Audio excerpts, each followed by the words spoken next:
What's going on, motorsports fans? This is Jared here with the Bearded Garagistas, back again with another interview for you. I told you in the off season we'd get these going again.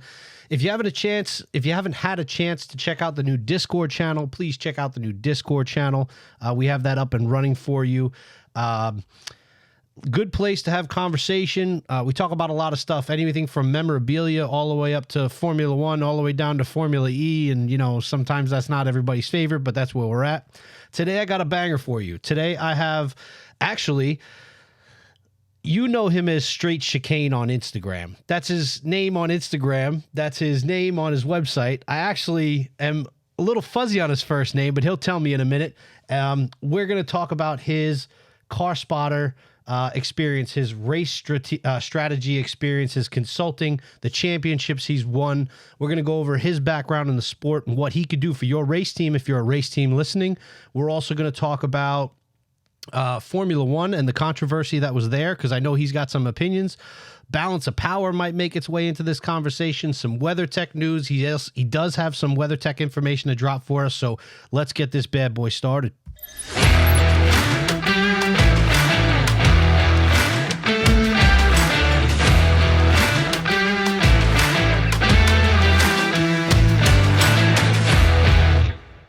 All right, let's go. Introduce yourself, sir. I am Trevor McClure, aka Straight Chicane, and I made the foolish life decision to become a motorsports professional. When did this come around? Were you like the rest of us when you were a little kid? You got sucked up into the racing world? It wasn't so much when I was a little kid. It was about the time I got a driver's license. I've said this before on another podcast, but I got a hold of the Need for Speed 2 video game on PlayStation 1. Hell yeah. Dating myself a bit. And there was a McLaren F1 road car, which was obviously the fastest thing in the game. Still, at the time, was the fastest thing on the road. And in the infancy of search engines and everything, I looked up what a McLaren F1 was. I don't think you could call it Googling it back then, because that was still not the giant it is now. But figured out they had a Formula One team, and there was a thing called Formula One. And then I started watching it, and then my life spiraled downhill from there. What was did you race first? Did you go straight into coaching and spotting? How did that go? No, I mean, like everybody else, I mean, the paddock is full. It's a graveyard of drivers who didn't make it. And so I never really got the opportunity to drive. Obviously, we know it's a very expensive sport, and that was something I didn't have available to me at a young age. So I ended up getting into it by starting endurance racing. Actually, I started flagging communications at VIR, like second or third race when they reopened back in 2000, right? Which is now 21 years ago. But stop! Don't do that again. Don't do that again. That hurts. I'm not feeling it yet, but it's coming. When you got to look that far back. But man, I started doing that, and I talked to some people who had matching T-shirts on, and then I ended up finding myself refueling Miatas for endurance races in the SCCA, and then I met some people who had raced in Grand Am but were starting their own team, hanging up the helmet, and then next thing I knew, I'm moving out of my hometown, going to Richmond, Virginia, and the rest is history. Really? So you kind of work your way up from the bottom there. You know, I have a buddy of mine who actually is going to be on the show on this Friday talking about endurance racing. When I met him, he was 17 years old, just picked up a camera. Actually, I lied.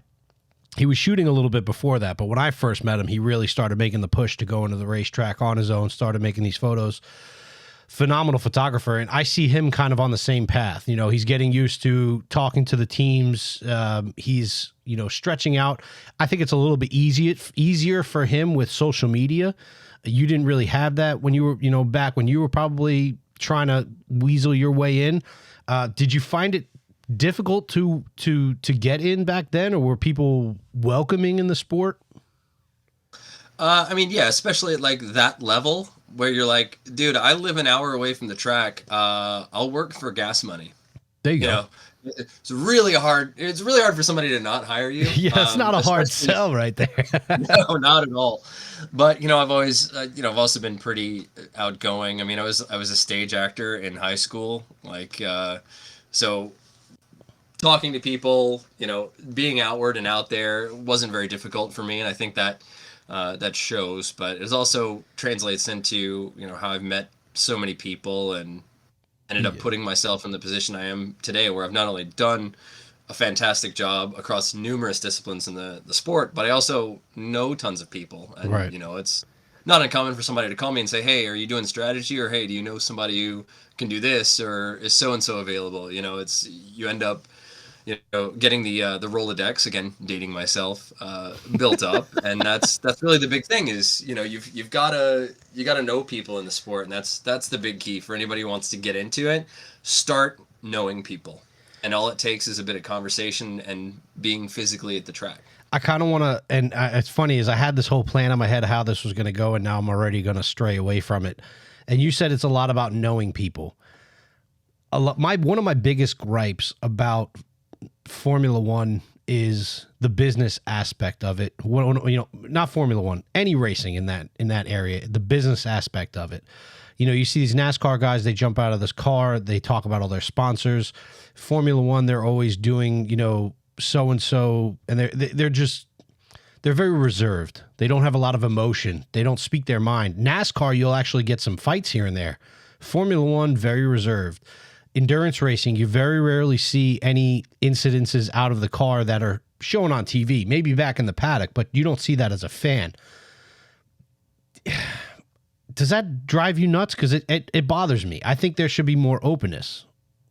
Look, man, at the core of me, when it comes to motorsport, I'm an old soul. I'm all about the old school, and yeah, I'm with you on that, man. It's the F1 especially, they need more Villeneuves, Montoyas, and everything else. I remember when Sebastian Vettel in some post race deal when he was with Red Bull said you have to have big balls, and that was like the newsworthy thing that happened in Formula One that week, because he said balls in a news conference. And it's like, come on, guys. This is like the most manly sport. You're pretty much shoving those big balls in a race car to go 200 miles an hour. We all know you got them. It's like it's not a shock. It's like saying, "Oh, basketball players are tall." Oh my God. Well, I mean, Alonso's been a breath of fresh air this year, because I feel like he's not checked out. He's still professional, but he speaks his mind because he doesn't give a shit anymore. And I like that. He doesn't care. He doesn't care. That's good. I'm fine with that. And actually, fun fact, Fernando Alonso and I share the same birthday. Really? When is that? July 29. Oh, man. I don't know who I share a birthday with. I got to look it up now. Yeah, well, I just remember that from being a fan nerd from all those years ago when he was first starting out. But I used to get those F1 calendars, and they would have all the drivers' birthdays in there with all the holidays, which I thought was cool. But I was like, oh look, same day. We got something in common. You're my favorite. Who was the first race team that you worked for? Do you remember what your first gig was? First race team I worked for back in the day was Meathead Racing, which was out of Summit Point, West Virginia, the track. And it was all Miatas, and they are still kicking around doing the Miata thing. Really? To this day, yeah. I'm not gonna lie to you. I was in the dark about Miatas and Miata racing, and recently caught a couple of races from this last season. And I'm not gonna lie to you. Whoever drives the red and white, the red, white, and black car, and then there's like this multicolor light blue car, they're always in the top three. They're always battling bumper to bumper. It's some of the most exciting races. You'll never see any other motorsport with 5 or 6 racers going for the flag on the last lap. Like it's amazing to watch. When you worked for them, you said you did mostly refueling. Yeah, I did a bunch of stuff. You start ground level, you get a lot of bitch work, right? And I had quite a bit of that in my day. But yeah, I ended up being their refueler, which is kind of funny because especially when you're refueling with jugs, if you look at NASCAR refuelers, they're doing the big cans, which are, I don't know, like 12 gallons or something a piece. It's heavy, and they're usually big dudes. Those look heavy, and they're always the biggest guy on the team. Yeah, exactly. And the same thing with a lot of this endurance racing. You see your refuelers with the, these big coaxial nozzles that we use for the prototypes for GT cars, everything. They're big guys. Yeah. They're big guys. I'm 5'9", 155 pounds. So it was quite funny to see this little scrawny kid with this like 10, 11 gallon like Honecker jug filling this Miata. I was like, well, we could do 2 of the 5 gallons, but the capacity in the car is 10 gallons. So why don't we just do it in one go and cut the travel time? There you go. So yeah, no, I was slinging big ass gas jugs over my shoulder that were half my body weight and getting them in there. And from then on, it was kind of working your just way up, entertaining, but I'd get it done, and I'd get it done quick, and right. that was the important thing. I never spilled, never got a penalty. In fact, I figured out if you jack up the driver's side of a Miata, you can get an extra half gallon of fuel in the tank because you can fill up the filler neck. So the next year we went out for the 12-hour at Summit Point with Meathead. We'd jack up the car while the driver was getting out and then do the refueling because there was nothing against the rules on that. And we ended up, being able to extend our fuel by, half gallon, but you have a 10 and a half gallon capacity. Adding a half gallon's a big deal, especially when you're doing it 5, 7, 8, 9 times and in a the race. strategist was born. Yeah, well, that was it, man. You always find a way. I'll tell you another story I've told elsewhere, but it's a good one and worth mentioning. Is a couple of years after that, we did the 13-hour at VIR, completely different team. The Meathead guys weren't there, but one driver that I worked with was driving for another team, and gave him a call. He said, "Yeah, come on down. We'll figure it out." Now, bear in mind, I lived like an hour and a half away from VIR for most of my life, so. Right. I was just like, whatever, even if I don't get anything, I'm just going to go watch a race, and it's going to cost me $20 in gas. Not bad. Whatever. So I go down, and they do put me to work, and there was this hotshot Grand Am driver who was crew chiefing the car, but he was starting his own team, and kind of alluded to this earlier. His name was Chris Mitchum, and Chris Mitchum currently is the race director for Action Express. Okay. So we have a very, very long storied history together, all the way up through and including the Action Express days. But he was there, and I think I ended up refueling the cars again. But at one point, I looked at him and I was like, I know all the flag workers here. I know all of the people that work at VIR. It was like, I know that they're going to do competition yellow so they can deliver dinner to all of the corner workers. And that's right. What they would do is they would randomly throw a yellow about dinner time, and that's when they would dispatch the vans to go give out all the boxed dinners for all the corner workers.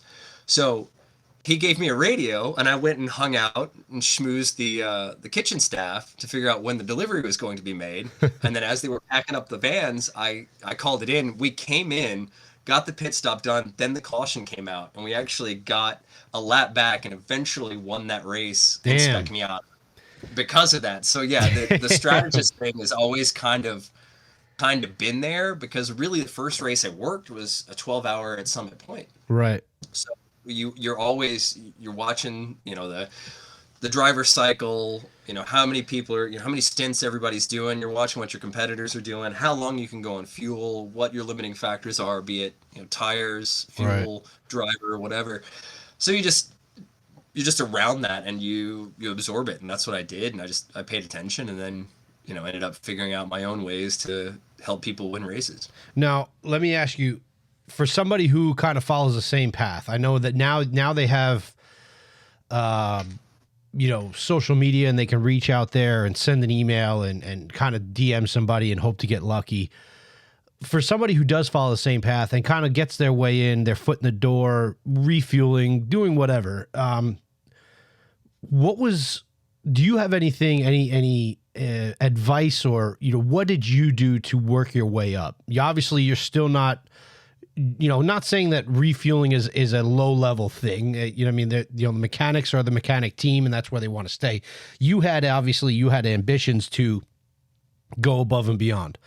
If somebody does have those same ambitions as you, do you have any advice to them how they can get out of where they are and move their way up? Go above and beyond. Everything you do, learn how to do everything. except drive a truck. That's the one thing I refuse to do, because once race teams know you have a CDL, you're driving trucks everywhere. But to that note, I was Mitcham Motorsports federal DOT representative. So I did all the paperwork, learned all the laws, filed all the fuel taxes, all that stuff. So I did everything related to driving the trucks except drive the trucks. But that was the thing with me, was I was in a unique position with Mitcham Motorsports because we always did so much more than what we had the budget for. I mean, it was like we stretched every dollar to the absolute maximum. And what that did was that put me in a unique position to do other things a lot out of necessity. Right. So I learned how to do logistics and learned how to do, all of the fuel, the bookings for the hotels, for travel, for everything else. Learned how to do the credentialing, learned how to do the series paperwork, learned how to, file BOP paperwork to get a new model into a series. I learned how to do Motec and data acquisition, learned AIM, learned one of everything. I joke, but it's said in jest that I've done everything at the racetrack except drive the cars on track and drive the trucks to get the cars to the track.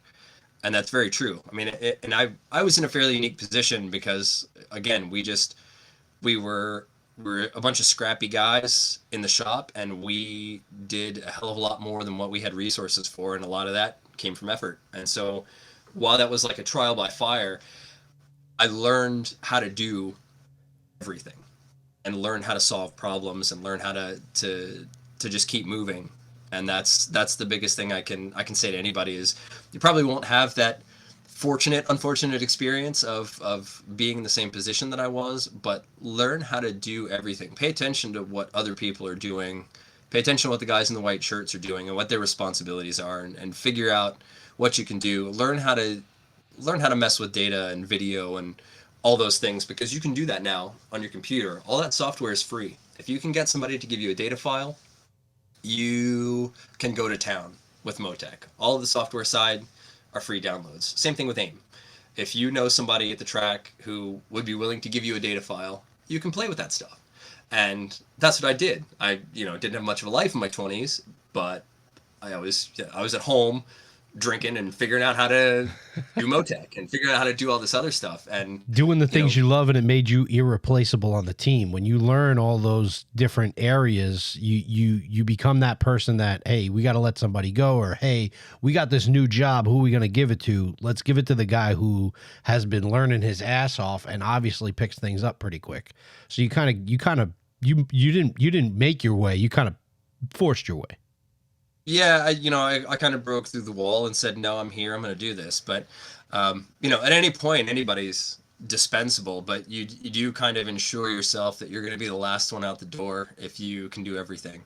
And if you do get out the door, you can go anywhere else. Right. Because somebody else is going to need 10% of the skills that you have. And Sure. that's something that's always helped me, because, I could go in and be a data guy, but then it's like, why are we doing this? We need to change the pit stop choreography. We need to maybe try this. It's like we missed a brake issue in the data. It's those things. You can come in and do your job, but you can also say, all right, well, I know how to do that job a bit better, and give your suggestions and be a more viable part to your effort in multiple different ways. That's a pretty cool way to look at it. I never really kind of brought it there. When you got into, obviously you went from that to strategy to learning a lot of front office things. What got you out into the spotting? Because I know, that there are spotters. Most people learn them from NASCAR. You hear them from the roof talking to them, one high, stuff like that. What a lot of people don't understand is endurance racing has spotters too. The last time I was at the racetrack at Sebring for the 12-hour with Tyler taking photos, there was a few teams out there who had positioned people, team members with radios and everything on the complete opposite side of the track. And they were relaying, I guess, maybe hard corners, pick certain corners that they picked out where they wanted to, have that spotter. But I guess what got you into being a spotter? What do you like about, being a spotter? What are the strategic thought process on that? Why did they put that spotter in that corner? Enlighten me on that, because that's a part of the motor racing world that I've never really kind of looked into. Yeah, and you said it. Spotters are a NASCAR thing, man. They are actually they've been required by NASCAR for every car since 1990. So every NASCAR race, there's been a spotter because it's required by the rules, which I think is a good thing. If IMSA adopts that, I'm infinitely hireable for the rest of my life. Um, so if you're listening, let's get that Hey, pen out. IMSA, get your shit together. Let's go. Right. But in sports car racing, it's a unique thing, because I've done it and I found out over the years that I do this unique job in a very unique way, because I do have that strategy background as well, and so I'm able to contribute to that side of it as well. And in fact, in 2019 and 2020, when I worked with Roadchecker in TCR, I was their spotter and their race strategist simultaneously. So we saw the podium more than anybody else in that 2-year period, and the race strategist wasn't even in pit lane. I was on a roof in the middle of a field somewhere else. So Do you have a computer with you? Like how cell phone and my radio. That was all I had, man. Making I it didn't work. have all the fancy. That's it, man. Well, and the biggest advantage for me is I could read the race from a perspective that nobody else could see. I'm out there. I can see what's going on. I can see when competitors are losing their front tires. I can see when it's going to start to rain better than I can if I'm under a tent looking at a radar on a phone or computer or screen. So I always felt comfortable doing that. Now, I would not call strategy for the 24-hour Daytona from the roof. I don't think. I don't think anybody would let me. I would try. But I'm just trying to imagine that. That'd be hilarious. Ready to go. But yeah, it's definitely a unique thing in sports car racing. In recent years, you've seen a lot more spotters show up, outside of just the common Daytona. Like everybody puts one up there because it's a no-brainer. But like you said, at Sebring, there's reasonably a dozen spotters there. So it goes from having 1 or 2 spotters for every car at Daytona to 12 for the whole field at Sebring. Right. And I was one of those idiots in the 50-foot scissor lift above turn 1. Really? That was one of you, huh? That was me. I probably walked past you like 10 times, didn't even realize it. Probably, and I probably saw you and didn't even know. I see everybody at the racetrack. I just can't pick them all out. My big bald fat head. That's crazy though. I never Sebring. You get it at Daytona where there's a roof. You could stand on the roof and you could spot the whole track. What corner? Where do you choose to spot from? Obviously, turn 1 at Sebring was where they put those scissor lifts. The gentleman that I saw though, I think he was from Team Hardpoint, I want to say, and he was on the back end of the track, like 7, 8 area. Turn 10. Turn 10. Yeah. Is there a specific reason why you go to turn 10? Well, I was turn 1 for Hardpoint in the scissor lift. We had a second guy at turn 10 for each car. And the reason is, like you said, Daytona's obvious because you can see the whole track. You get high enough at Sebring's flat, you can see pretty well the whole track. If they cut all the trees down, I could see the whole track from that scissor lift. Right. You put the guy at 10 to cover that one blind spot between 8, 9, 10, and 11 that I can't really see very well. After that, once the car hits 13, I can see it halfway down the back straightaway and then exiting 17 all the way through to 7. So you can see a vast majority of the track from 50 feet up at turn 1. So strategically, that guy's there just to cover, it's like the rear axle in a front wheel drive car. It's just to hold up the back end. Right. So he's there to hold up the back end of the track that I can't see and cover. And, you also have that guy out there working together. It was, I explained to somebody why I was calling the GT cars clear by 40, which is clear by 40 car lengths to the DPIs going into turn 7. It's like they're nowhere close. It's like, yeah, but that's not for you. That's to let the guy at turn 10 know by the time the car gets to him, that DPI is going to be passing you and he's going to have action. And it's the same way. Like he would feed me information over the radio that he was giving to the driver, and I would know that coming out of 13, I'm going to be busy. and things like that. So you do have some synergy between multiple spotters at a single racetrack just to enhance that coverage and make sure that everything is done right and we don't miss anything, and we're on top of it, keeping the driver protected.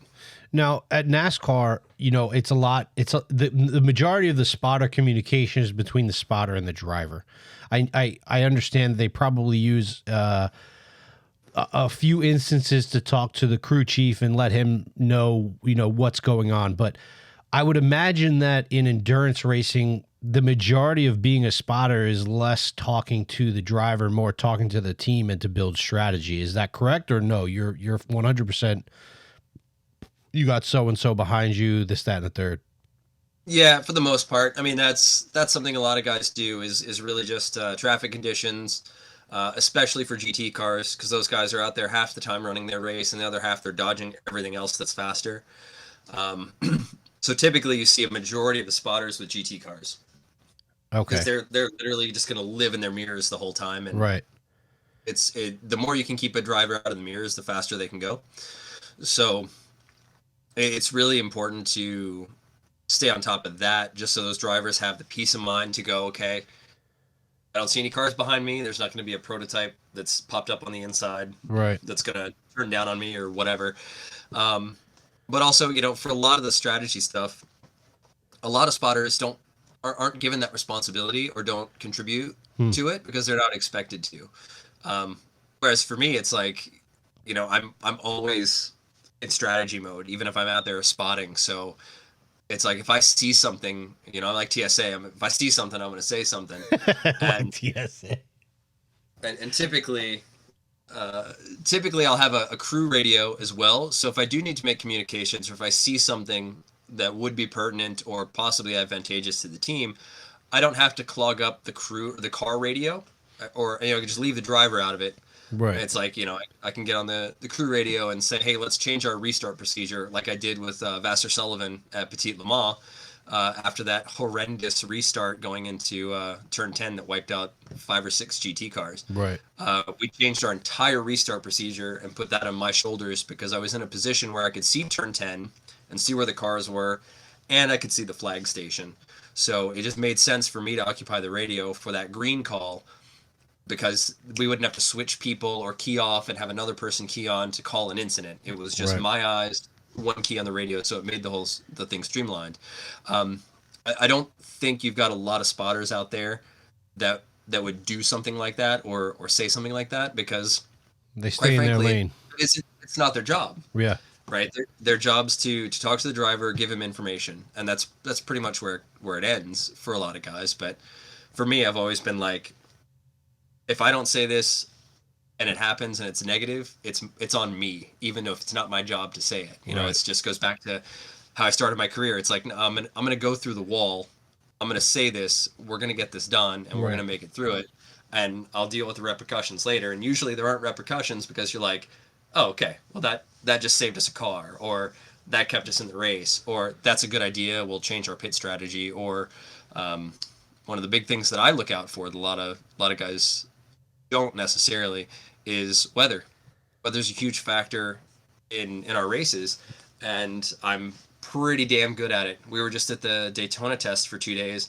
We had a rainstorm coming in on Sometimes Wednesday, you can feel it. day. Can feel it, you can see it, and I told the guys we were 10 to 12 minutes away from rain. Rain came 13 minutes later, and that ended our day and our session. But that's not the first time I've called rain within 120 seconds. But that's what separates you. That's what separates you. The ability to make those strategic calls, the ability to speak up, the ability to, be a weatherman. Those things are what make you and Straight Chicane successful and separate you from other spotters who are out there trying to get jobs. There, somebody's going to call you over them based on what else you do. It goes all the way back to learning as much as you could when you first started. I mean, that's completely understandable. Would you ever choose, would you ever want to go into more of a crew chief or a key role behind the wall, or you like staying where you are? Well, I've done all of the above. I've been sort of a crew chief position. I've been managerial. In fact, last year I hung up my binoculars for Michelin Pilot and just solely did race strategy for AWA on the box last year.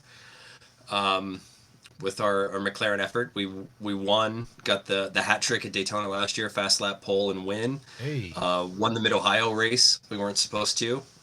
Both were stellar efforts from the whole team, including two very very bold strategy calls. One at the end of Daytona, another surprising one at the beginning of Mid Ohio. Sometimes you got to get ballsy. Oh yeah, well that's it, and that'll come up later when we start talking Formula One. So put a pin in that and come back to it. But yeah, I'm actually at the moment in IMSA for next season. I'm not scheduled to be a spotter at all. What are you scheduled to be? I'm scheduled to be the race strategist for AWA, and our new WeatherTech LMP3 effort has been announced within the last 24 hours. So I'm super stoked on that. I've got 2 wins at Daytona, one in the pits, one on the roof. I would love to get one as the guy pulling the strings and making the decisions for the car, and that's what we're working for. The whole team really is pushing really hard. We just got our car into Canada 6 or 7 days ago, so it's a pretty mad dash to the end of January. But we've got some really skilled people. The team's mega solid. Our driver lineup is phenomenal, so we're really looking forward to it. It's going to be a challenge for everybody, but I'm stoked on it. AWA is also campaigning a second LMP3 in the Michelin or the IMSA prototype challenge with Anthony Mantella, who was a former client of mine back in the World Challenge days. He ran the KTM crossbows back in the day, so he took a 5-year hiatus off of racing, and he's coming back triumphantly here in 2022, and honored to be back on his radio, which is cool. And then the third thing that I've got going on go ahead. in IMSA is the Michelin Pilot Challenge. I will be back with Road Shagger Racing in TCR, which is bad news for the rest of the TCR community out there. But I'll be calling race strategy for those guys from the more traditional location of the box, as a very good friend of mine and very good spotter, Mike Sweeney, whom I hooked them up with last year, will be our eye in the sky. So really stoked all around. IMSA's going to be busy. To say the least, but looking for no less than 3 championships next year. Hell yeah. I mean, this is the first year I haven't been involved in winning a professional championship since like 2013. Wow. And it stings. Really? I'm not happy. I could imagine. You and Lewis Hamilton have a little bit in common.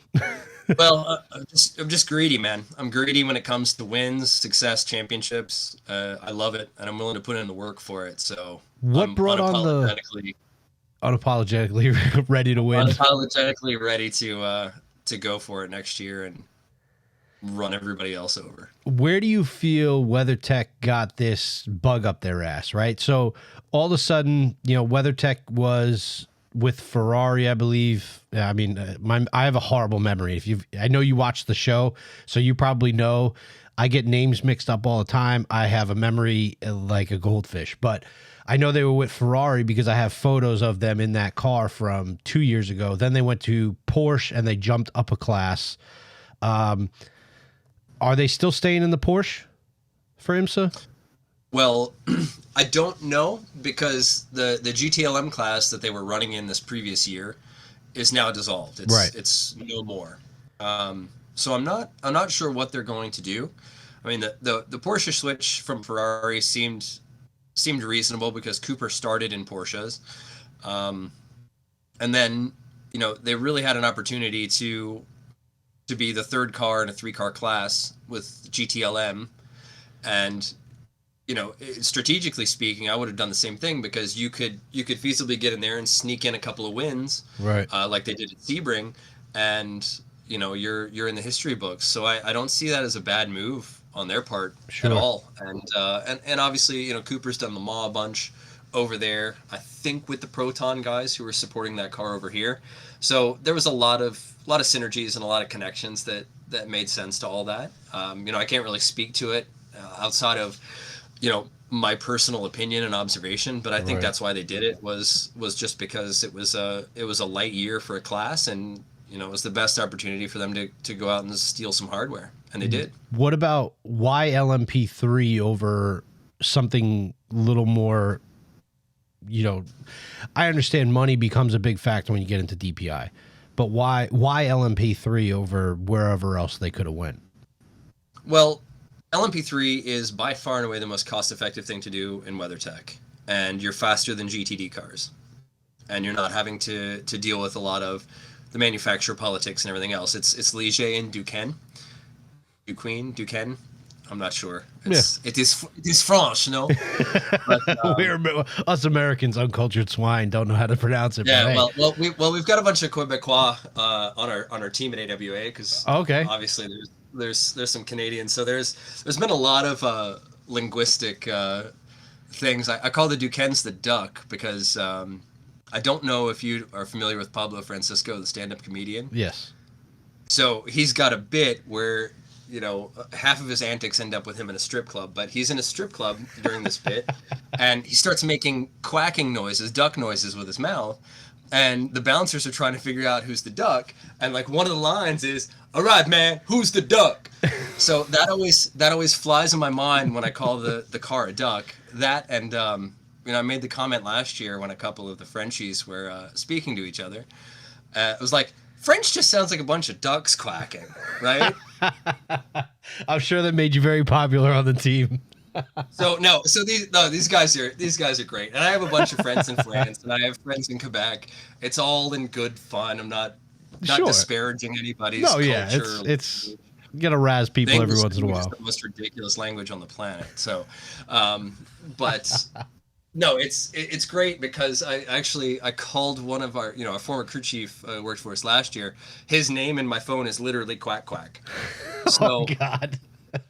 When I went to go find his contact with his real name, it never came up. I'm like, I know I saved it, and I was like, oh right. There you go. So yeah, there's a couple of duck related French jokes within our little microcosm, and I'm ashamed to say they're all started by me. But LMP3 again, it's the most sensible in terms of financial, in terms of not having removing the politics side of it, which for me is something that's worn heavy on me. I'm not going to get into the discussions and hardships outside of our control from last year with the McLaren and GS, and the TCR battles that we had in 2020 off the track, but. When you get to the track and you perform at 100%, the car is perfect, the drivers do everything right, the crew nails the pit stops, you call the perfect strategy, and you end up 10th, it's discouraging. And that's all you were going to get, irrespective of what you did and how that race went. You're finishing 10th, performing perfectly, when other people that finished in front of you didn't. And you're just like, that wears on you, man. After years and years and years, you're just like, well, why the hell am I doing this anymore?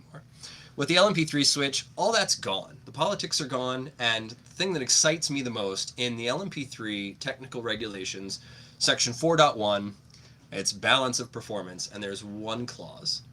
Section 4.1.1, not applicable. So there's no BOP in LMP3. Really? They're not making changes from race to race. The cars are pre-balanced by the ACO, and you run that. I thought they fell into the same BOP rule as everybody else, where it was every race based on qualifying, this, that, and the third. Nothing. The cars are how they run. They do not change from race to race. They don't change from year to year.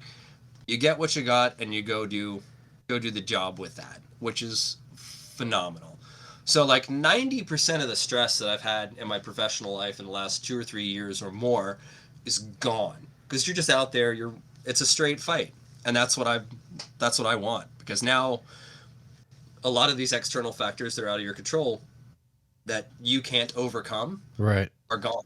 Playing the BOP game and all that bullshit. You go straight race. So no BOP, and I think that was the thing that really sold the whole thing. It's like, it's cost effective.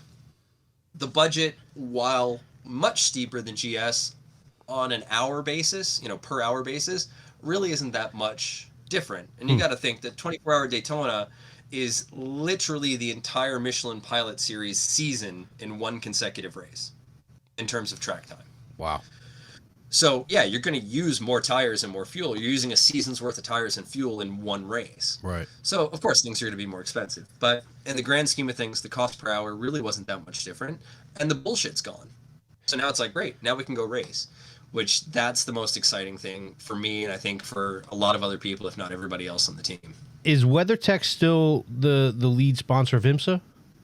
Yes, still lead sponsor of the WeatherTech series. WeatherTech series. Do you feel like them sponsoring the WeatherTech series puts a strain on their race program? I don't think so. Okay. Yeah, I never understood. I don't know how the finances work behind it. I don't know how the manpower works behind it. And I fear that I enjoy their race program so much that I fear that them putting all this other stuff on their plate with, that sponsorship and stuff. I know it's mainly just money. They don't really have to worry about anything. I'm pretty sure it's all facilitated for them. They just fork up the money and they, IMSA does the rest. But that money is something that they could use into the race program. Yeah, I understand it gets them their exposure, but I just always wondered that, to be honest with you.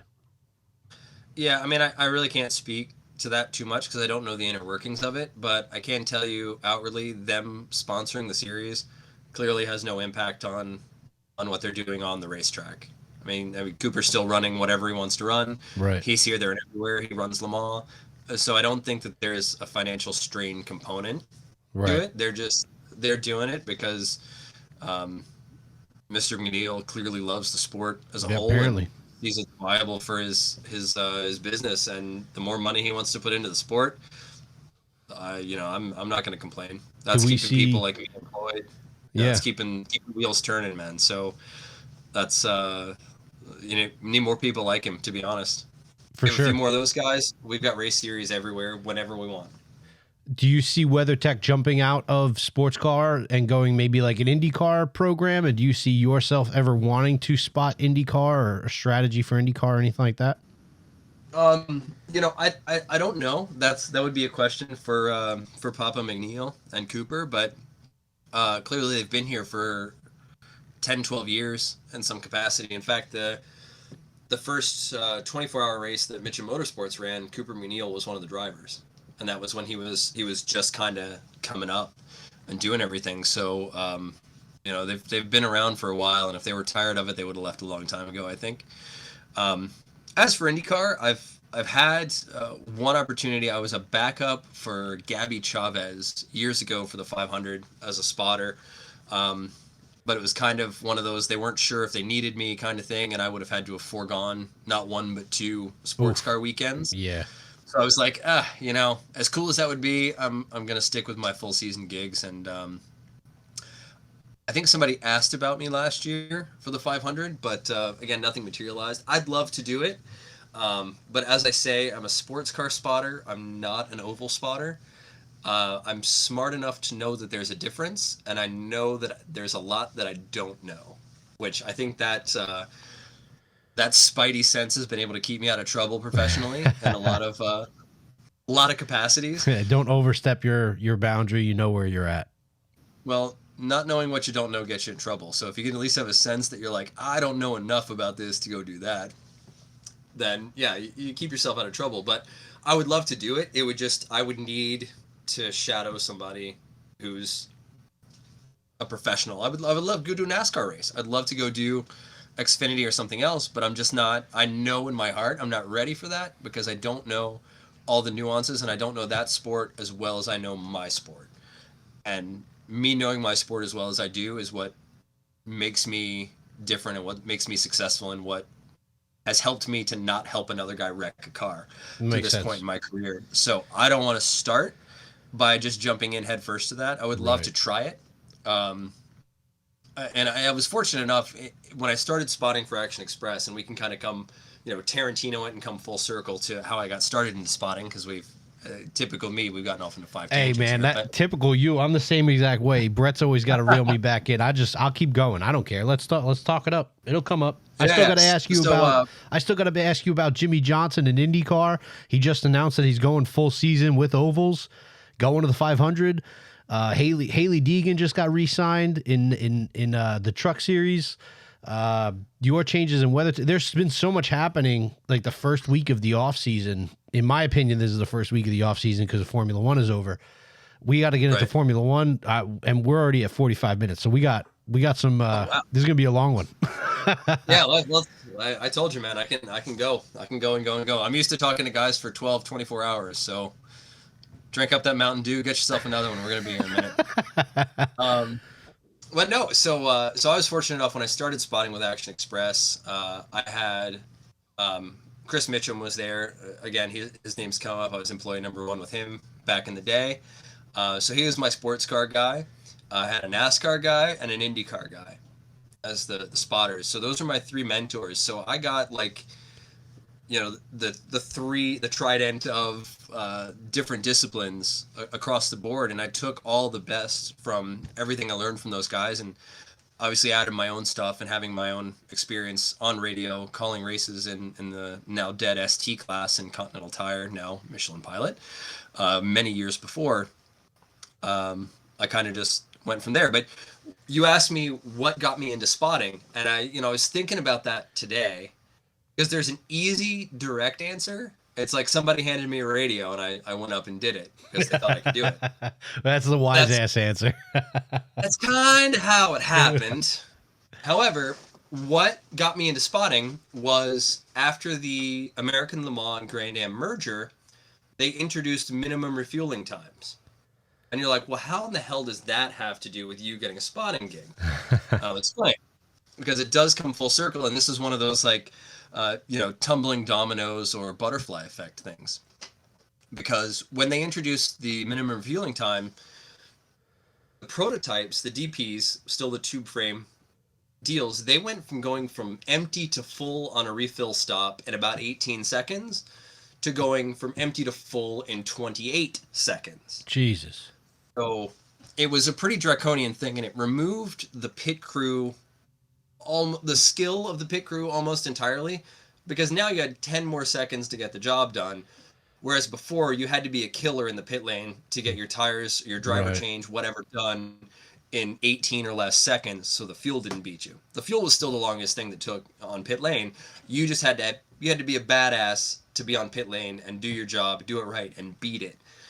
And when they introduced those minimum fuel times, it kind of made the job easy and accessible for more people, which I disagree with. Again, going back to being old school, I don't like the single lug NASCAR deal because those guys train, and like the 5 lug NASCAR stop has been a hallmark of the series forever. And is like, it's marketedly a skill position. No geek off the street can just go do that. Hit 5 lug. Anywhere close. Wham. Nowhere close. And it was no different in Grand Am or, especially in the prototype level. Right. But I was a driver changer before and after that merger. So I went from, having to nail my job in 15 seconds, and that's door open, guy out, new guy in, belted, window net, door closed, 15 seconds or less, ready to go. That's quick. My record's 12 seconds in the old tube frame DPs. Damn.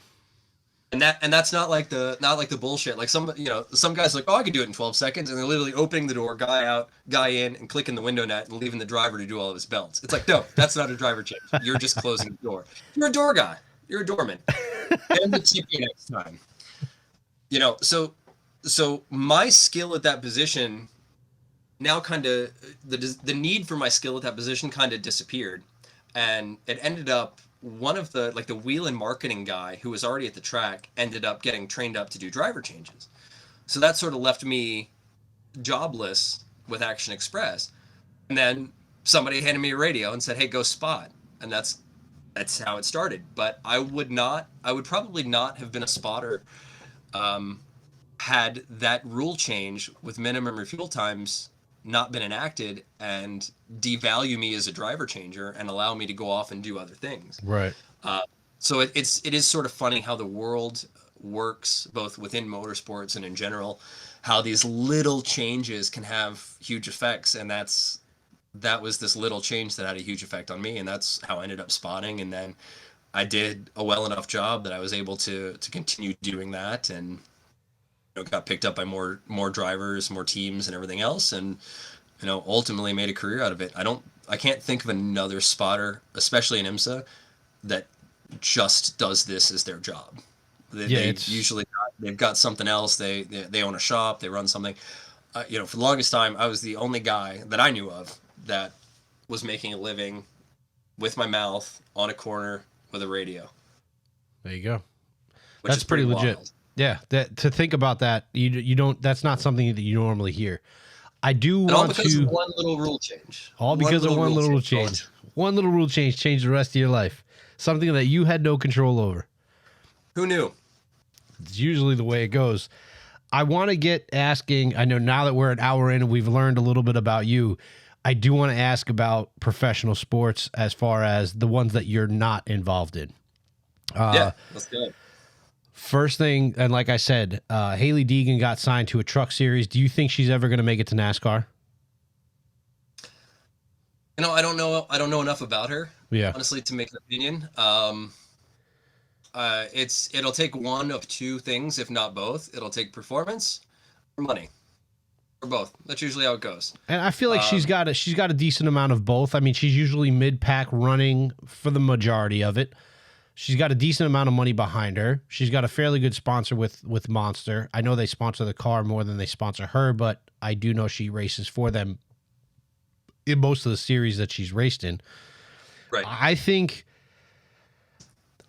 she would be a good, not replacement for Danica Patrick, because that's kind of the last female that we really saw in NASCAR. And I would say that may have left a bad taste in some people's mouth with having her in NASCAR. But I think Haley Deegan will eventually make it. Whether it's a full season, whether it's here and there, I think she'll eventually be in a full-time, in a NASCAR ride. Jimmie Johnson. Last year, embarrassing. I've been posting all over Twitter and Instagram anytime that they say, somebody posted the other day, who would you like to see swap from NASCAR to IndyCar? And I just simply wrote, as long as Jimmie Johnson goes back to NASCAR, we're good to go. You don't have to bring anybody over to IndyCar. I just don't think he's got it in him. I love the guy. He's a hell of a NASCAR racer. He's a champion, 7-time world champion. Can't take that away from him. The guy has racing in his blood. I just think he did one thing too long to then go open wheel. We had Ken Bear on our show, ex open wheel racer. And he loves talking shit about closed wheel racing, but he says if you go open wheel to closed wheel, you're good. But if you go closed wheel to open wheel, it's damn near impossible. And we're kind of seeing that with Jimmy now. As much as I think that he should have started in ovals in IndyCar and then worked to the road courses, he went straight road courses and fucked the ovals. Now he's going full season. Do you think he'll be a contender in the 500? Or do you think, because in those oval races, or do you think he's going to be as bad as he is on the street courses? I'm still rooting for Jimmy. I'm still rooting for Jimmy. I think he's got it in him to do good. Is he going to be an IndyCar champion? Probably not. Is he going to improve next year over this year? Substantially, I think. Really? I think he's got that. Oh, yeah. What have you seen in his racing as a spotter, as a strategist? What have you seen in his racing that has brought him to the next level? I just saw him at Daytona last week, and I'll tell you, he looked a lot better than he did last year. Fair enough. And that's not disparaging. I mean, like you said, he's going from these heavy cars, minimal downforce, right, mostly super speedway stuff, to now these lightweight cars with almost as much power, all this aero, and like your previous guest said, going open wheel to closed wheel is fine because you just have to do everything a little bit slower. But going closed wheel to open wheel is different because now you have this this mystical magic of downforce that you have to contend with and deal with. And I think for Jimmie Johnson's performance, in all fairness, last year, I think he did better than a lot of people expected him to, especially for a guy who's pushing 50. And a guy who had never driven cars like this before and never even driven anything really similar until Daytona last year with the Cadillac DPI. And like everything else, man, you just need seat time. And I think it was a trial by fire. And I wouldn't be surprised if Jimmy said, screw the ovals because I know that. I'm going to do the hard stuff I don't know first and get that out of the way and get that under my belt, and then I'll go do the easy stuff. So I'm not surprised by his oval deal, and yeah, I mean, I'm not going to bet my house on him for winning the 500, but I'm not going to be surprised if he's up there at the end. I think, he's raced that track enough. He's raced at that speed enough. I mean, it's a little bit faster than NASCAR, but he has to bring some kind of knowledge with him racing 2 inches off of somebody's bumper at 200 miles an hour. That just doesn't go away. And I'm sure some of it must translate over into IndyCar. It was interesting to hear Roman Grosjean talk about how with a Formula One car, it's very smooth. Everything is kind of, the where you brake, how you brake, and how you turn the wheel. Whereas he said he got faster at an Indy car when he just started yoking the thing all over the place. And that kind of allows me to kind of segue into Formula One. And I know everybody has their opinions about the championship that occurred and how it went down. I think we're all under the same impression that it was a fabulous season. I think that both Lewis and Max probably raced the season of their lives, in my opinion. I think they both did fantastic. I couldn't have asked more out of a Formula One season for them. What do you feel about the season? What do you feel about the champion? What do you feel about how it went down? Yeah, so I mean, I think you said it. You said it. I mean, it's like it was an incredible season to watch those two guys go head to head. The only thing that could have made it better is if there were more of them going head to head. I'm severely thankful because I got my first taste into motorsport as a spectator watching Formula One back in the glory V10 days in the late 90s, and I was really relieved to see that there was something on the TV other than the Mercedes show starring Lewis Hamilton. It was really nice to see that. More winners, more people challenging for podiums, I think would have been the only way to improve it. Sure. And I hope that the negativity that's surrounding the last lap of the last race doesn't sully or tarnish the luster of what the whole season was, because finally in the sport that's been so boring for so long, right? Let's call it what it is. That we actually had something reasonably exciting to watch that wasn't the same thing on repeat. And, this is coming from a guy who watched the Schumacher-Ferrari dynasty, and that's kind of, a couple of years into my Formula One fandom, and it was like, well, okay, I'm over this. And then we had a couple of years where it was kind of anybody's game, and then it was the Vettel dynasty, and then it's been the Mercedes-Hamilton dynasty. So it's really, again, refreshing to see that, and like you said, it was exciting to watch. Those guys had to give it 110% to the point of exhaustion, to the point where people were stretching the rules and stretching what they could do on track and getting into each other's heads. Really good sport to watch. And I think a lot more people are harping on the negativity again of the last lap of the last race than the quality of that season as a whole. I found it funny that FIA reported today that they're going to be doing an investigation into the last lap and into the last race at Abu Dhabi because they feel it tarnished their name. I thought that was fucking hilarious because in my opinion, your shit's been tarnished for years and it's continued to be tarnished. And whether you hear about it occurring at the time or 10 years later, there's always some shit going down. When we interviewed Tommy Byrne, he talked about how Ron Dennis and McLaren kind of screwed him and didn't give him full throttle and didn't give him the other set and third. Just because that didn't make front page news doesn't mean it doesn't tarnish the sport anymore. And that's been happening since 1982.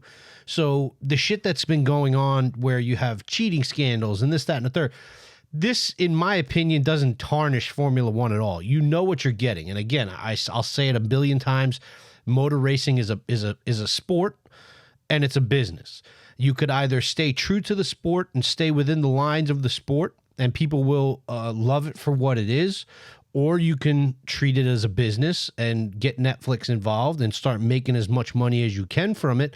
And then you have to make it entertaining like World Wrestling Federation or whatever the fuck they call it. We went over this the last episode. And I'll stay on that point Those that damn it's pandas. money. Those damn pandas. It's all about the money, and money is what keeps this racing going. And if you don't have those scenarios, that's what's going to happen. I don't have a problem with the way the last lap went down. If it went the other way and Hamilton had won, I would have been more upset that Hamilton won again. Like, oh great, we get to see the same fucking thing. I would have still been appreciative of the season that we got, because again, I am.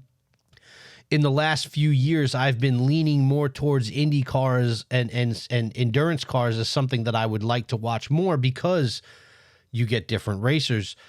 Scott Dixon is a 6-time world champion, but they came at all different years. The man's in his 40s to reach that height, and he's not always at the front of the pack. Sometimes you have somebody winning the championship who, maybe only won 2 or 3 races in the year, but it's so tight. And my brother always bitches at me. He's like, yeah, you can't compare a spec series or a balance of power series to a series like Formula One. I get it. Maybe it's an American thing. I don't know, but one's good and entertaining and the other one sucks. Exactly. That's what I'm saying. All right. So you feel the same way, right? I'm not out of my fucking mind. No. And two, it's like, the Netflix thing has been such a revelation to drag more people who weren't race fans to Formula One. It worked. It's huge. It worked. There's record crowds at Austin. I have people that, like, I go way back with it. No, I do racing and do motorsports for a living. They never really got into it, and then they watch the Netflix thing. And they're like, oh, we're watching every Formula One race now. So it's clearly worked. And there's some invitations for comparison to fixing and everything else, but it's not like somebody from Netflix is like, hey Lewis, go hit Max at Silverstone, or hey Max, why don't you go park your car on top of Lewis in Italy? Like, nobody's like saying that. They're not really manipulating. Those are just 2 guys that are not giving up anything, no matter how foolish they are at times. And that's the show that we got. And then it culminated and came to a head on the last turn of the last lap. And a lot of people have been like, oh, this is fixed. I think even Hamilton at one point said it was manipulated, or there was a quote from him that was on an unaired transmission of the radio. I don't know, but it wasn't. It simply wasn't. And there's a number of reasons that I say that. It's not just me going, oh well, I work in racing and I know that wasn't manipulated and you just have to listen to me. But there's a multitude of things that go into that. First off, my opinion is, as shitty of a race director as Michael Massey is, and he is, his performance over the course of the season has been indefensible. But he followed the rule book and did what he was supposed to on that last caution. Now, the one thing he could have done better was do the wave around earlier, like they had in the past. Right. Not lollygag, not pussyfoot about it. Just get it done, get it out of the way. They could have done that. That, to me, was the only thing that he could have done differently. Outside of that, he did what the rulebook said, what the Concord Agreement says, and what he was supposed to do, which is the job of a race director is to ensure that the course is safe for competition.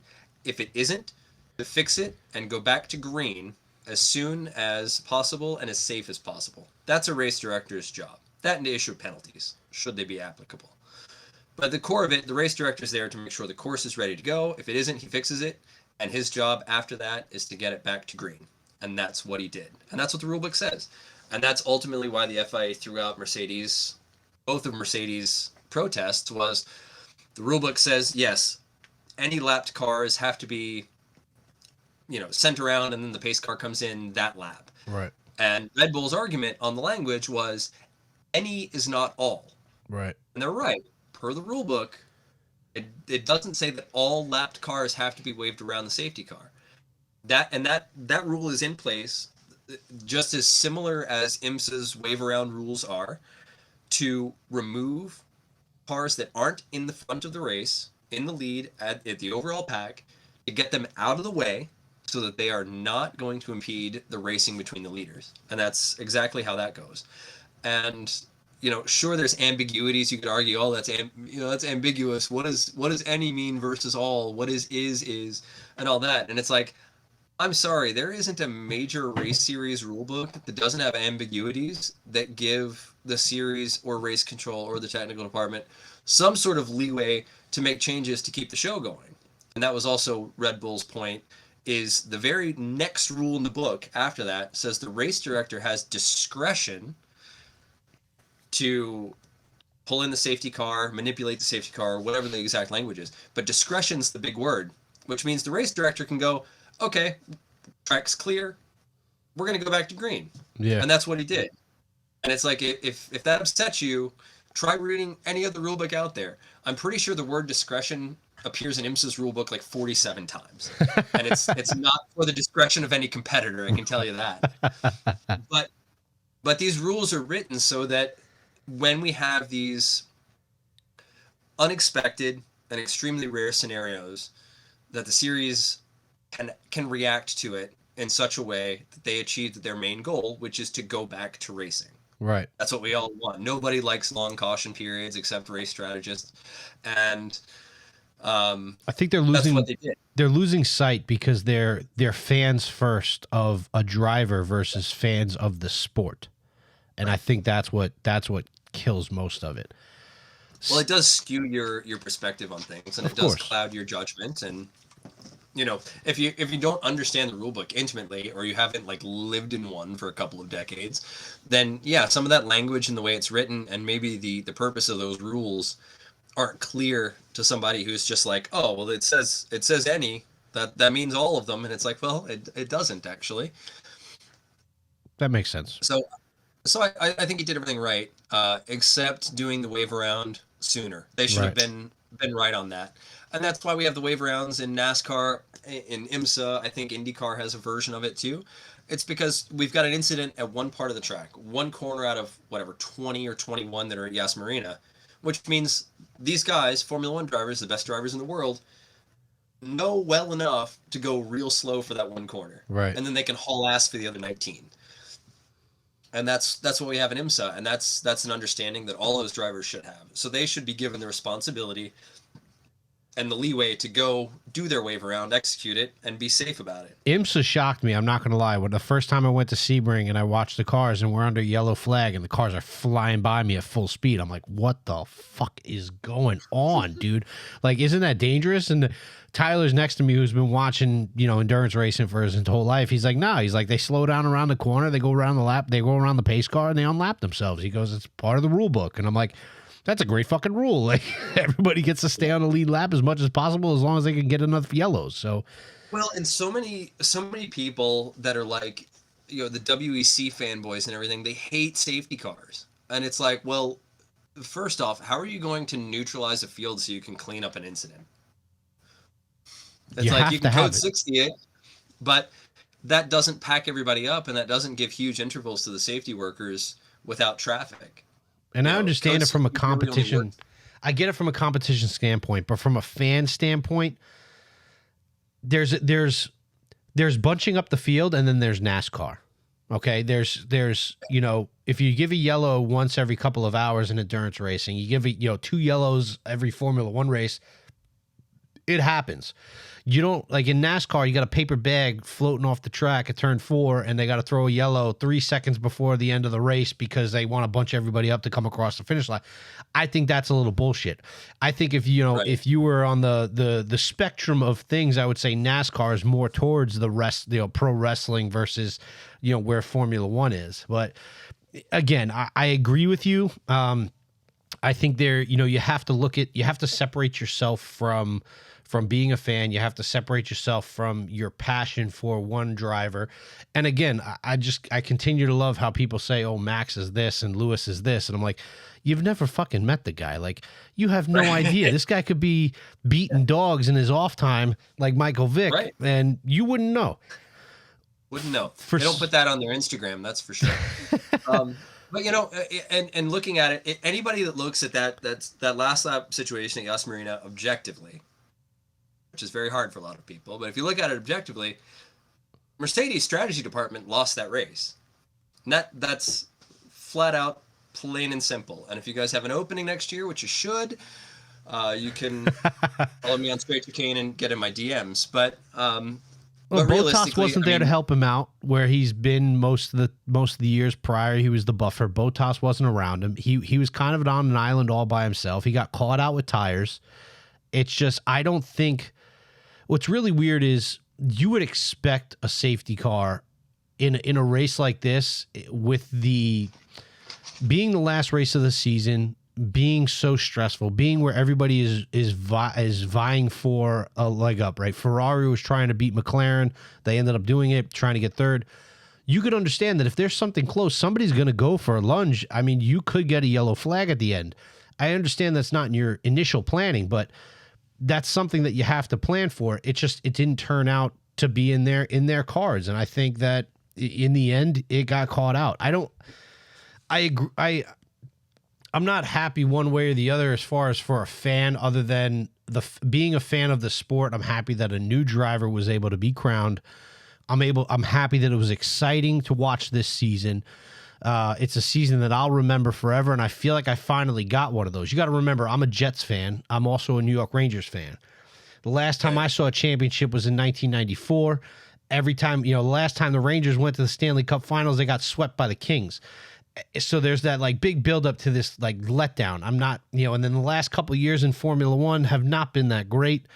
I've been drifting away from the sport, and we finally get this season where there's a shit ton to talk about. There's great things going on left and right. There's great battles, and people are upset. I'm like, I don't fucking get it. It doesn't make sense to me. For somebody who's on the radio as much as you, this is another thing that I wanted to ask. For somebody who's on the radio as much as you, there's two things I want to go over with you. One, they just made the rule change that next year the Christian Horner, Toto Wolff, I can't remember what his formal team principal, are not able to radio the race director during the race. For somebody who's on the radio a lot, how do you feel about that? Is that something that should? Oh, okay, fantastic. They shouldn't have been able to do it in the first place, honestly, because the race director is not a one-man show. Even in IMSA, Bo Barfield's got a bunch of people in the room with him. They're all looking for different things, and they're feeding him information, and he's the one that makes the ultimate decision. Same thing with Massey. He's got a bunch of people around him watching different cameras, communicating with corner stations, etc. There's a lot going on. That doesn't mean that the guy's not busy. And to have the ability for any of the 10 team principals just to hit a button and interrupt him, especially at really high stress times when there's a car on the side of the track or a car on the wall, and you have Toto going, "No, Michael, don't do the safety car. We don't need the safety car. Do the virtual one." I thought that was bullshit. You can't request to have something because you don't want to bunch up the field. If I were Michael Massey, I'd have been like, "Safety car." Don't talk to me. Don't talk to me. I'm busy, Toto. Yeah. I'm busy. I agree. So I agree. I'm glad that that's gone, because again, it's like there's too much going on for that guy. Even if he was good at what he did, there's still too much for him going on for those distractions, and it's unnecessary. And I think that if anything is WWE-esque, it was that addition of that radio communication and that ability, especially for public consumption, because it's just like, well, yeah, let's use that button all the time, and it's like, no. If anything, they should be able to hit that button once in a race. Yeah. You get one, and then it stops working. But I'm glad that it's gone, because if I had that button, I don't think I'd have a lot of friends. not in the tower. I think it's just funny to listen. You get heated in the moment, and that's why I'm not allowed to touch the IM in our team. But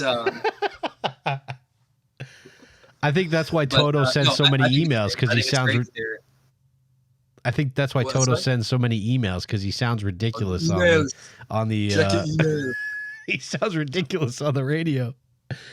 What do you think? I know he does, and you can ask Kuno Whitmer, my driver with McLaren last year and with the P3 car. Toto Wolff has been known to show up on the radio. He seems like that kind of a guy, especially when he wins. Kuno, this is Toto. He gets a lot of those messages. because I'm not sure why they still hand me a radio, but that does happen from time to time. Toto Wolff does jump on a You radio. do a pretty good Toto. I'm not gonna lie. I've been practicing. Thank you for noticing. Another radio question for you. Sure. A big part of my detest for Lewis up until recently was how often he gets on the radio, plays games, complains.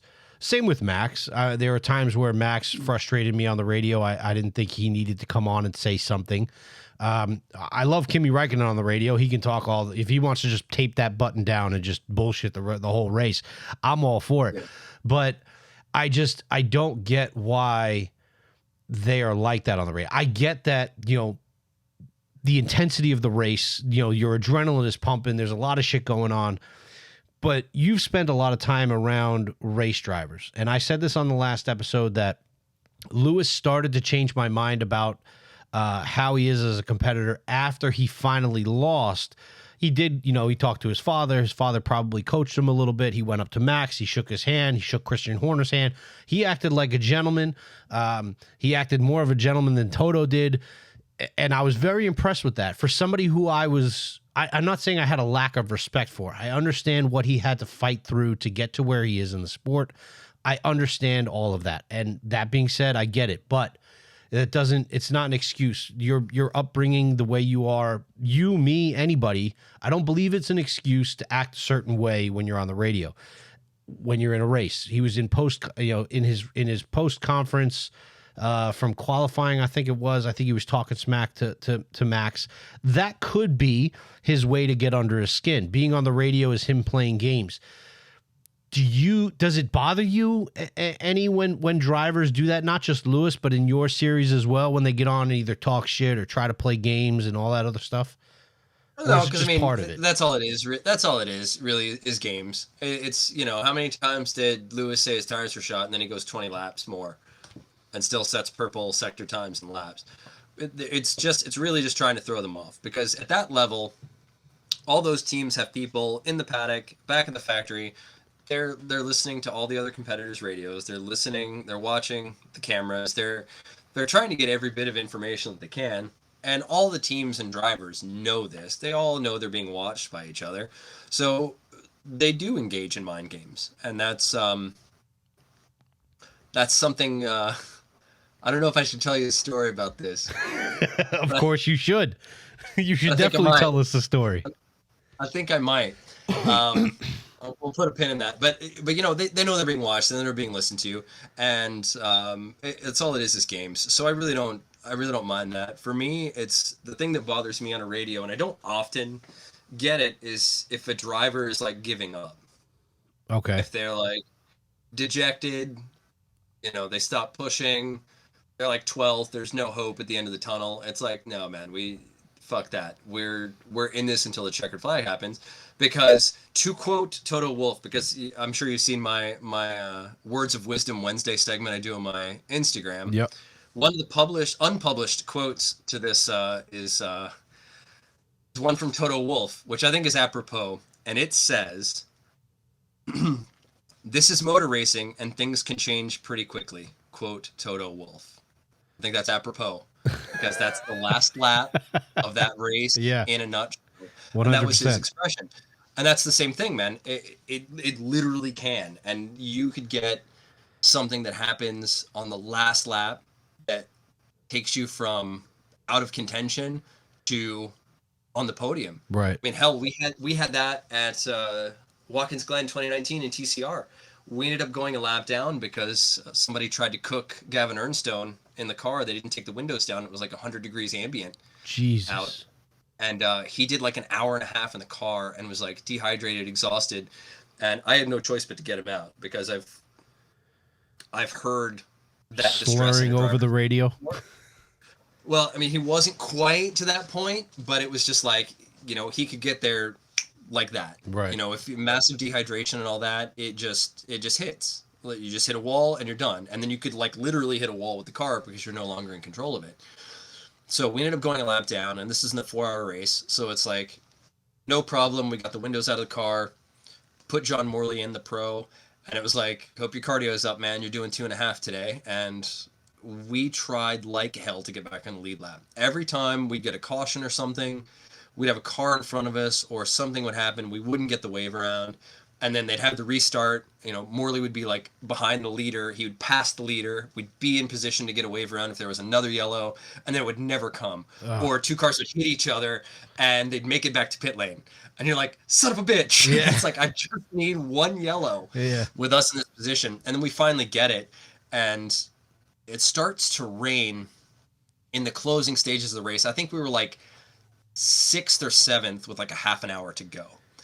And finally just on the lead lap. But it's raining only in like the laces and the toe of the boot. The rest of the track is dry. And a couple of guys get together in the final corner. Caution comes out. You know, the TCR leader and a couple other guys make, you know, ill-fated pit stops. We stay out because I'm calling strategy from the roof. I can see that there's no more rain coming. Wow. It's like, dude, we're not taking any wets. It's wet for 2 corners. Keep it on the track. Yeah.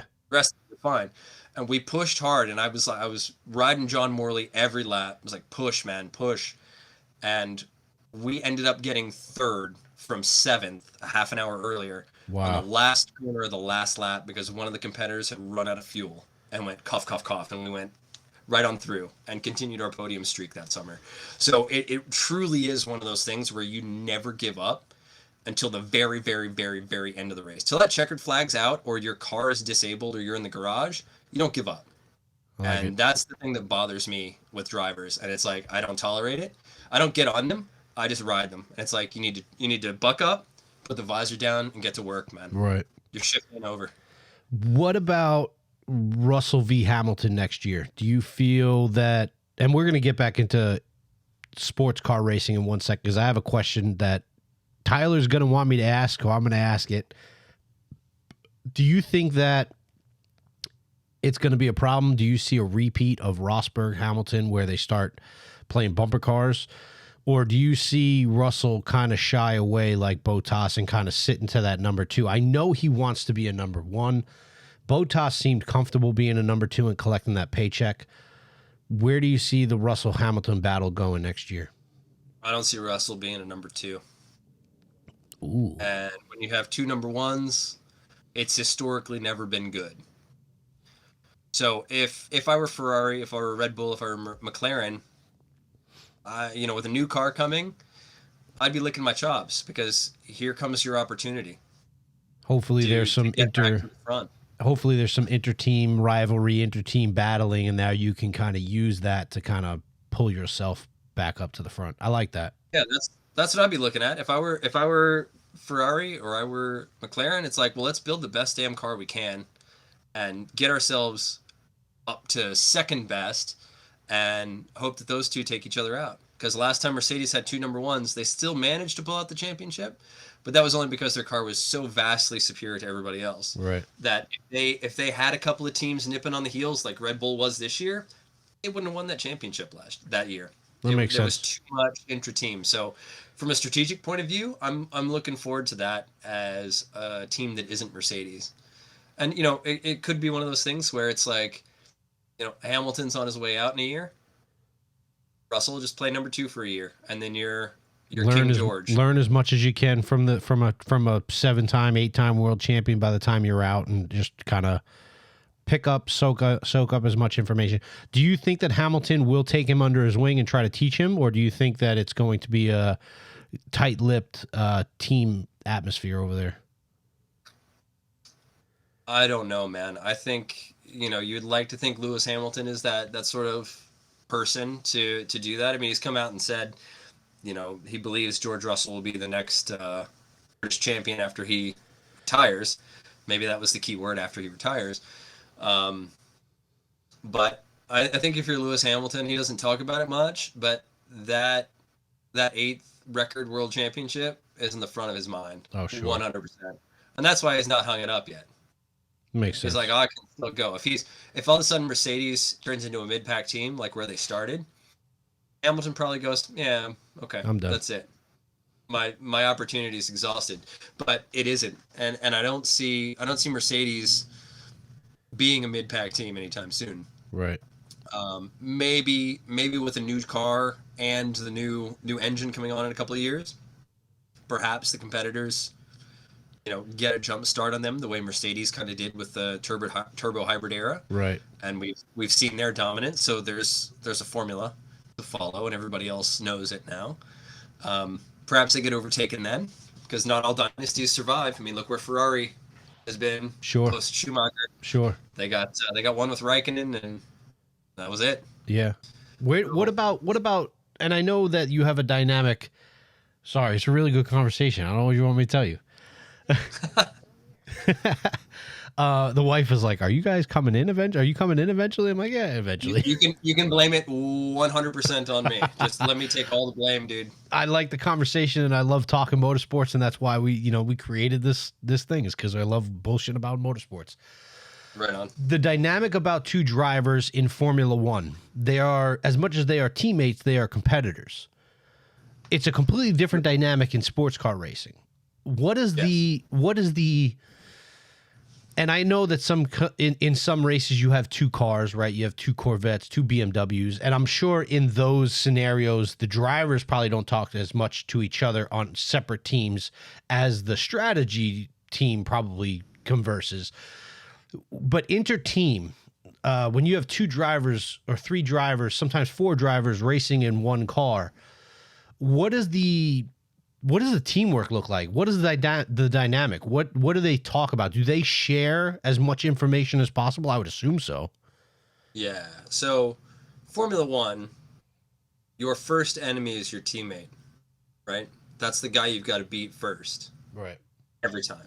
So that dynamic, that's already set in stone. The guy's got the same driver's suit on, and you're going to be like this in the garage. You're going to have your own separate engineers. So weird. There's probably not a ton of data sharing going on between the two programs outside of, potentially chassis or engine, MGU, EKGU, ECG, KFC, whatever it is. KFC.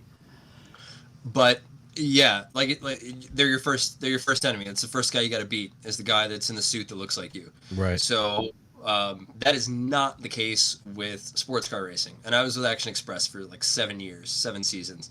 And our team motto was 2 cars, 1 team. So that should probably tell you all you have to know about that question.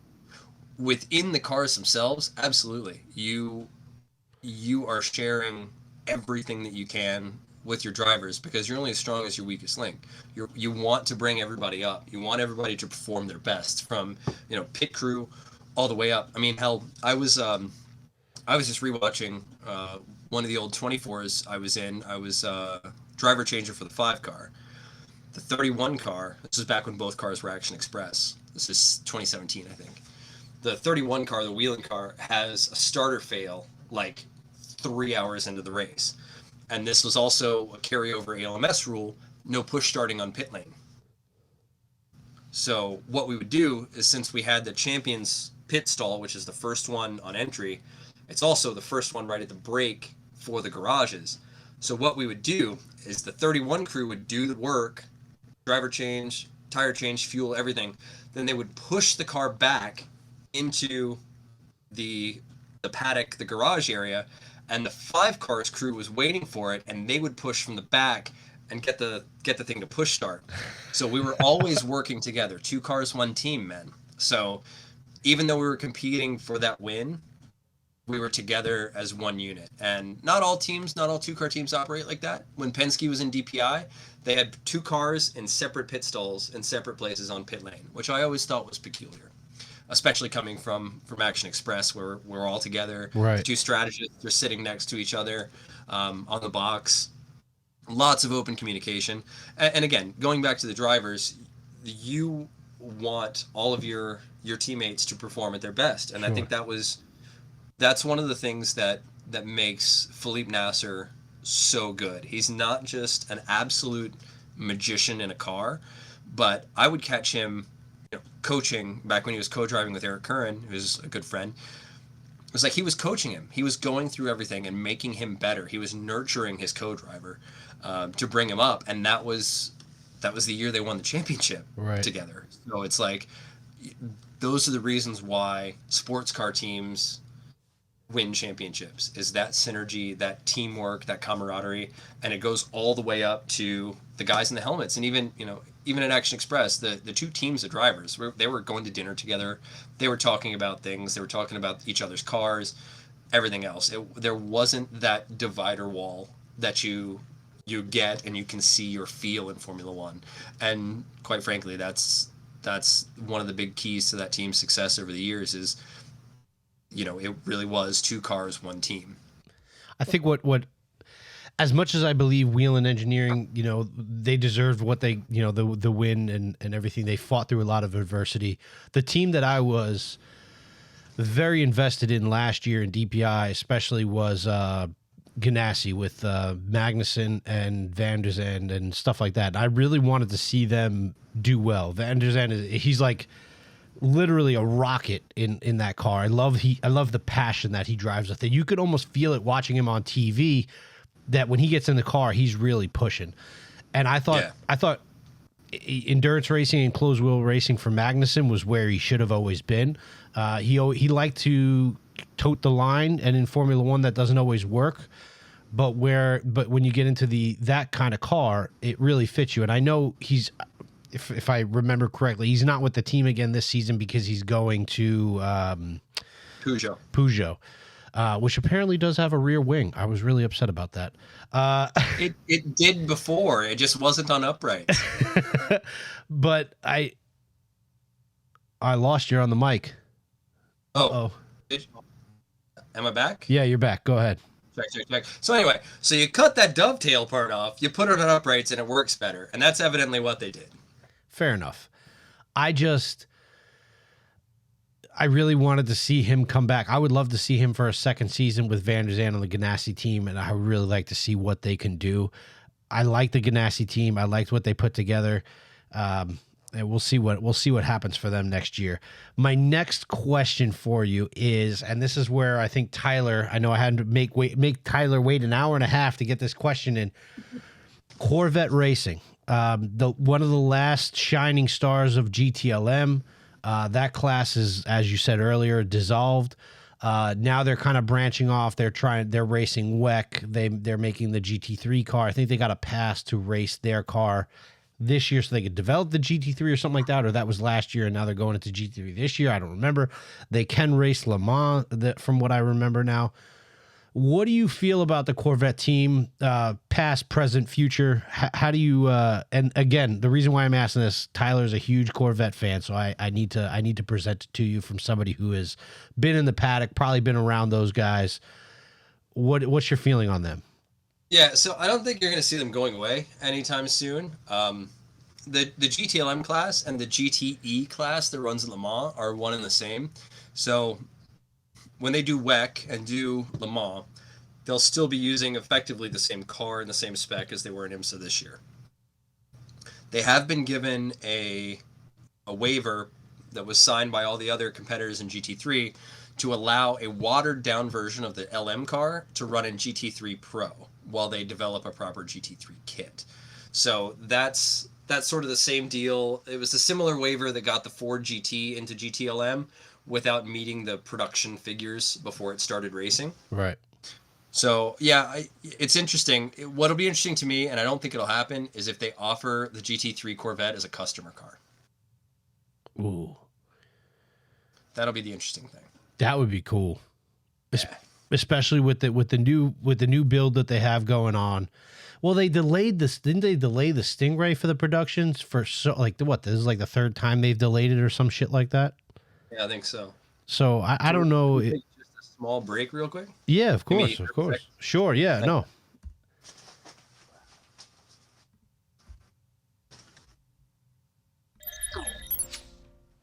All right, guys. While our guest steps away to do his thing, I really wanted to let you guys know, thank you for lasting an hour and 30 minutes. This has been a fabulous episode. I really enjoy talking motorsports, especially with somebody who seems to and definitely loves motorsports just as much as me. As you can see in the background of his footage, he has the two Daytona 24 trophies up on the top there. And we really appreciate you joining us for this time. Now, I will also say, again, Discord is up and running. please join us on there. There are open invites on our Instagram link. I think on our Facebook page, on our website, there's an open link. Feel free to join us. We talk racing all the time. We have separate channels for Formula One, IndyCar, NASCAR, MotoGP, endurance racing. Our vision would be, at any given time, you get to jump on there, talk motorsports, talk racing. You can stream your racing games on there, things like that. I really hope that this Discord server turns into just a home for everybody to sit down and talk motorsports. So our guest is back. Let's get back to it. I'm on the Discord, by the way. So if you want to get into an argument with me, you don't like anything I've said, I'll be happy to go toe to toe with you. You know what I mean? For sure. And I'm pretty sure we're gonna have some people want to have that battle. We do have some Mercedes fans in the house. We do have a lot of endurance. Screwed them over. They lost the race. End of story. And we do have endurance fans. Tyler and Rob, actually, two gentlemen I've met in my photography field, have been doing photography a very long time. They go to a lot of the races. They go to more endurance races than I do. They've been watching endurance racing a lot longer than I have. Very knowledgeable. But yeah, that's honestly, I think I've asked you everything. What's funny is you stepped away right at the end when I was pretty much done. The only thing I really need to ask you before we go, can you send us off with the story that you were supposed to tell us that you were going to put a pin in? I'm not letting you get away. So, in 2019, with Road Shagger, another TCR story, our inaugural win as a team happened at Laguna Seca, and it almost didn't come to be. And now I'd come to these guys and they started off, they were running, NASA stuff, doing the 25-hour Thunderhill, everything else. So this whole new world of professional racing was quite a lot, but that was, the Laguna race we ultimately won was the team's first outing on their own. They had a support team that had let them down, and this was the first foray on their own. And I'd been in prototype land where you're paranoid of your own shadow because it might be trying to steal your secrets.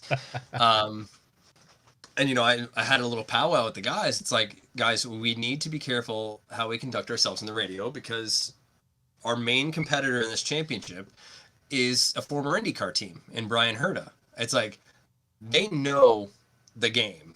It's like they know. And all of the radios in IMSA are public. That's why the fans can get a $90 scanner and listen to anybody that they want. Because by the regulations, we have to run on public analog radio channels. It's a NASCAR thing, so everybody can hear everybody. It's more a fan engagement and more to ensure that the series ultimately can listen in and make sure there's no tomfoolery going on the radio. Right. Which, if they listen to my radio, there's plenty of tomfoolery going on, but it's usually like Toto offering his wife to Kuno Whitmer, or me saying other just generally crazy things on the radio. But anyway, I was harping about it. It was like, guys, we need to be careful with what we're going on. And the race goes on. We've got a really good lead. I think we're like 4.5, 5 seconds up on Mark Wilkins in second place, who's awesome driver. And we get a fuel bobble on the front straight with like 3 laps to go. Sounds like a misfire, goes for about 30 feet, and then goes away. And we're back at full power. That's weird. And Morley came on and said, I have a fuel pressure problem. And it's like, okay, can you drive the car? You look like you're still on pace. He goes, yep. And then all of a sudden, Mark Wilkins starts pushing really hard. It's like 2 laps to go. He's given it everything he's got. Take no prisoners, full push. And sure enough, next time on the straight, taking the white flag, brrr, we're going by. Engine gets power again. We're still in the lead. We ultimately hold him off, end up winning the race by, 1.5, 1.8 seconds or something. Closer than you would like. It was close. It was definitely closer than what we'd like, and certainly without, sort of any mechanical or fuel delivery issues. Right. But I scoot down from the top of the hill to corkscrew to join the guys in the podium area, and we're pre-staging. They're going through the GS podium. And Wilkins comes up and says, man, that was a good race, and yada, yada, yada, being generally friendly as he is. And he said at one point, he's like, yeah, the guys came on and said, you were having fuel pressure problems and told me to push. And so, I was trying like hell to get you. And, everybody's being nice. And he walks away and I go, John, did you hear that? He goes, yeah. I said, what? It's like, who's the only person on the planet that said our car had fuel pressure problems? And he goes, me. Like, how would he have known that? And he was like, 3, 2, 1. Oh, it was like, yeah, they're scanning our radio, dude. I told you they were doing that. Like, I knew shut it. up. So the next year I did it to them. And you gotta play that game. Hey, we're having problems, and then they blow some time. I mean, that's the game, and yeah, that going back to what we did. I guess as on the radio, that's the game you play. You could make something up pre-race. That's what I always thought. I always had a feeling that Hamilton had this like pre-race thing where he would say something, or they would 100% they have a plan. They stick to the plan. In the scenarios where they don't, where you have something like calling audibles at the line of scrimmage. You don't want the other team to know what they are, so you make them tricky, right? Maybe the first letter or the third letter in the word is what we're going to make this play. You don't hear Omaha. You know what I'm saying? Like every time they come up to the line. So there has to be something that Hamilton uses as a code word. I was trying to pick up on it my entire time listening. I wasn't able to figure it out. I don't know what the hell his code word is or his symbol is. It's pretty tricky. I also haven't listened to all his radio messages. I only hear the ones that they play on television. But I'm sure there's some kind of underlying code in what he's saying that relays back to the team. And that's just smart. Whereas it seems like at Red Bull, they don't even give a fuck. They're just like, yeah. Hey, my tires are gone. Let's get a switch going. I'm gonna beat this guy straight out anyway. Hey man, that's Team Multi 21. So I'm pretty sure they've got their own shit. You're right. You're right. And as a Peyton Manning fan, I have said Omaha and have it mean something on the radio. Yes, that's awesome. Hey, I gotta have you back on the show. Are you willing to come back? Yeah, totally. Hell yeah. Totally. This off season, what we're doing, and we do it every off season, I try to interview as many people as I can. We have you tonight. I have Tyler on Friday, and then I'm trying to set it up where every Sunday after that, every Sunday evening, I will have some kind of an interview going on. We have anywhere from local drivers that race, on the local drag strip here, to if I can get my hands on Formula One drivers, I'll bring them in. I'm trying to see if we can get Randy Lanier to come by and do a show with us, which would be awesome. If you know anybody who is down to jump on the podcast and talk some motorsports, talk about their career, any drivers, I know that we are not the norm. We are, we curse, we have a good time, we talk anything. There's no censorship, there's no rules to what we say. But we will tone it down for drivers who want to come on, professional drivers that still want to be professional. I promise we can tone it down and have a conversation with them. So if you know anybody, anywhere from a team principal, strategist, anybody like yourself, anybody who wants to come on, feel free. And I can't wait to have you back to talk more motorsports. Right on. Yeah. Get me after Daytona. I'm pretty sure I'll have enough to talk about. Oh, definitely. We'll bring you on. I think what we have to do after Daytona is we're going to try to have to do a show with me, you, Rob, and Tyler, and we'll try to do like a 4-man show somehow. I'll find a way to finagle that. But one more time, straightchicane.racing. That's the website if you want to check it out. All about what they do over there. Straight Chicane, past, previous, current, runs a really good Instagram as well. I like the inspirational quotes. That's actually why I followed you originally, was the inspiration. You posted one of those quotes. I really liked it. I kind of went through your stream, your timeline. I saw a lot of the other ones. I really enjoyed it.